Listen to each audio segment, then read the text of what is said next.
Social Security has a 2032 problem.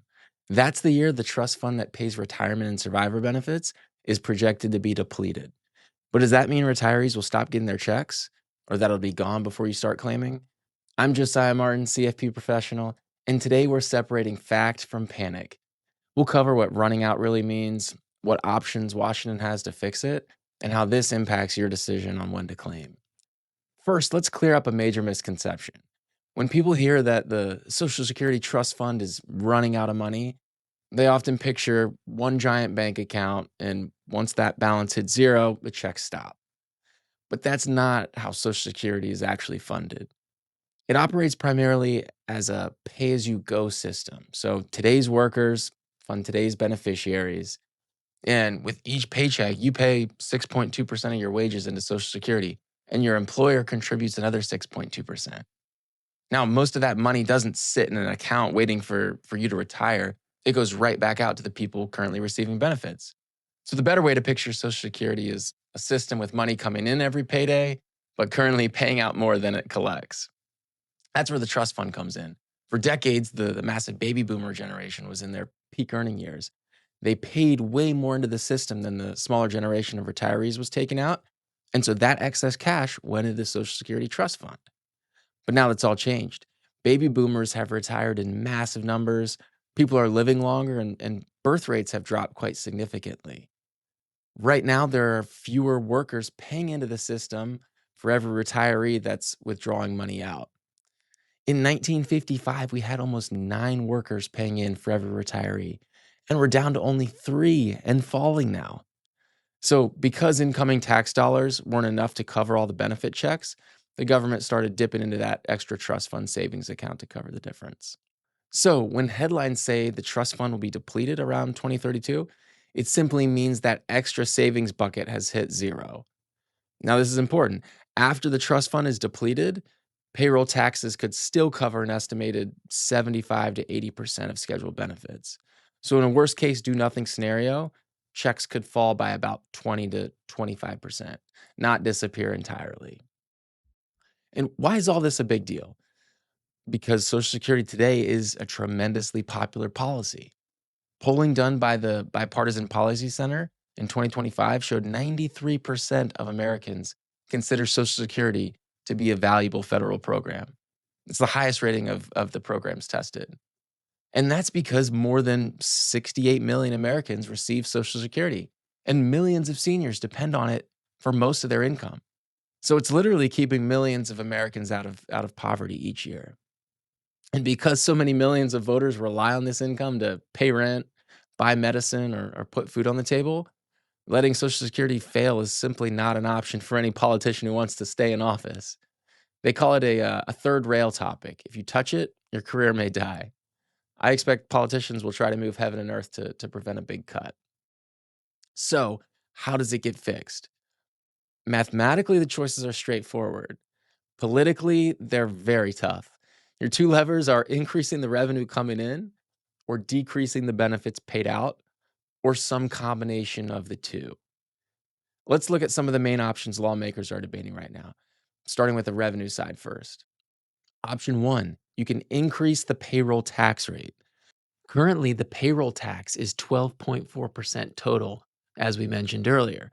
Raising that rate by perhaps 1 or 2 percentage points over time would inject hundreds of billions into the system, helping to close some of the gap.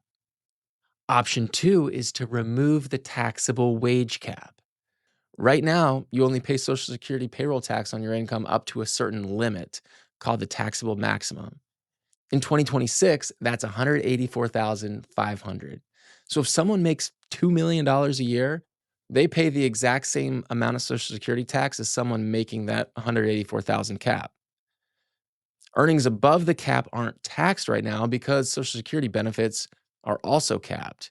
So if you removed it, it would require high earners to contribute more without receiving proportionally larger benefits.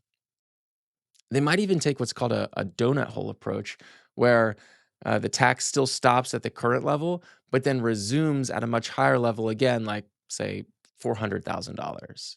This would maintain the status quo for anyone under that $400,000 income threshold. Lawmakers could also reduce or restructure benefits. So let's look at the benefits side. Option one is to raise the full retirement age.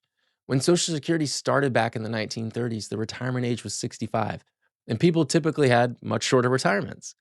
Today, for anyone born in 1960 or later, full retirement age is 67. So some lawmakers suggest we should slowly raise the full retirement age a few more years to reflect longer life expectancies and retirements. Option two is to means test the benefits. This means Congress might decide to reduce payouts for wealthy retirees. For example, above certain income thresholds, your Social Security benefits could be scaled down or even phased out completely. This would preserve the benefit for those who depend on it most, but it also turns Social Security into even more of a progressive tax than an earned benefit. Now, what do I think they'll do? Well, let's look back at history because Congress has faced this exact problem before. Back in 1983, the trust fund was again very close to running out of money at the time. At the last minute, Democrats and Republicans reached across the aisle, passed a bipartisan reform package, and saved the program for another 40 years. They raised the retirement age a few years, increased payroll taxes, and made it so you had to now pay taxes on Social Security benefits. Truthfully, I expect very similar last minute deal making as this deadline gets closer. That's how it always seems to work. I also expect it will again probably require a combination of changes to protect the program moving forward. Now, does this mean you should rush to claim Social Security before then, just to be sure? In my view, no. Claiming Social Security early doesn't protect your check from a future system wide benefit reduction like we talked about. And truthfully, if you are nearing or in retirement, I think the odds are pretty low that your benefits will be cut. Congress has historically given affected workers pretty long lead times when changing the benefit rules. In fact, the last phase in of raising the retirement age from 65 to 67 took a full 44 years. The law passed in 1983 and is finally 100% enacted for all retirees by 2027. Politicians might raise taxes more quickly, but honestly, I would be shocked if they cut benefits quickly. It's simply so politically unfavorable. As a financial planner, helping clients decide when to start claiming Social Security benefits is a huge decision. Should you claim at 62, wait until 70 for a larger benefit, or choose somewhere in between?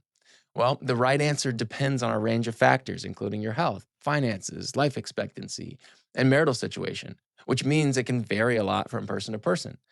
It's a big topic to unpack and can literally be a $100,000 decision. So I wanted to give its own video coming next week. Make sure you hit that subscribe button so you don't miss it. I'm Josiah Martin, and I'll see you in the next video.